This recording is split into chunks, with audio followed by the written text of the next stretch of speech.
Parce qu'ils ne connaissent pas le Coran. Parce que pour connaître le Coran, il faut avoir maîtrisé la langue arabe. Pour connaître le Coran, il faut avoir maîtrisé l'art de conjuguer le Coran. Pour connaître le Coran, il faut avoir étudié les sciences coraniques. Et personne d'entre eux n'est en mesure de nous citer même 3 versets en arabe. Le Coran n'est pas comme la Bible, parce que le Coran conserve son texte, l'originalité de son texte, dans sa langue originale. Mais la Bible n'a plus le texte original, c'est perdu. Le Christ parlait en hébreu, mais le Nouveau Testament était écrit en grec. Une langue que le Christ et ses apôtres ne parlaient pas. Or, dans la critique littéraire, nous apprenons que toute traduction est trahison de l'original. Déjà, le message a été trahi. Donc, je leur demande de lire pour voir cela. Coran chapitre 5, versets 15 à 19, et ils se retrouveront dans ce passage. S'il vous plaît, nous ne sommes pas ces lecteurs, monsieur le journaliste. Ok, ça va. Nous ne sommes pas ces lecteurs. Je voudrais redresser quelque chose. Je voudrais, parce que je vous ai dit qu'il c'est la dernière minute pour Abdoul Majid.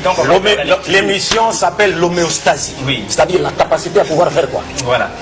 Conserver son système de fonctionnement. C'est l'état d'équilibre.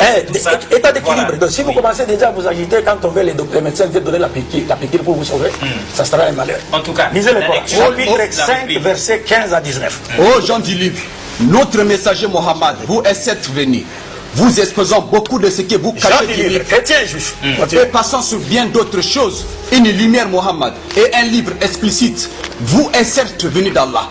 Par ceci le Coran, Allah guide au chemin du salut ceux qui cherchent son agrément. Et il les fait sortir des ténèbres à la lumière par sa grâce. Il les guide vers un chemin droit. Certes, sont mécréants ceux qui disent Allah c'est le Messie fils de Marie. Dis au Mohammed, qui donc détient quelque chose d'Allah pour l'empêcher s'il voulait faire périr le Messie fils de Marie, ainsi que sa mère et tous ceux qui sont sur la terre.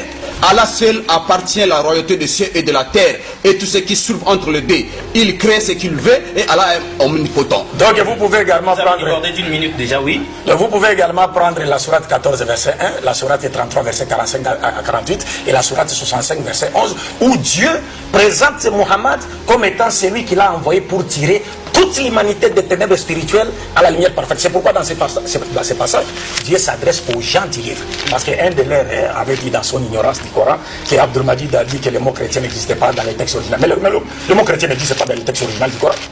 Le mot qui est utilisé dans le Coran pour parler des chrétiens, c'est les gens du livre Ahlul Kitab et Naswara. Le mot chrétien n'existe pas. Parce que Jésus même ne connaît pas le mot chrétien. Est-ce que vous comprenez cela? Alors Dieu utilise cela et Mohammed, Dieu confirme le caractère universel du prophète Mohammed. Dans la sourate 21, 20e sourate, verset 107, il dit: ô Mohammed, nous t'avons envoyé comme miséricorde pour tout l'univers. C'est pas le monde. Il a cité, il dit le monde, d'autres il n'a pas compris. Il dit tout l'univers. Le monde en arabe c'est alam.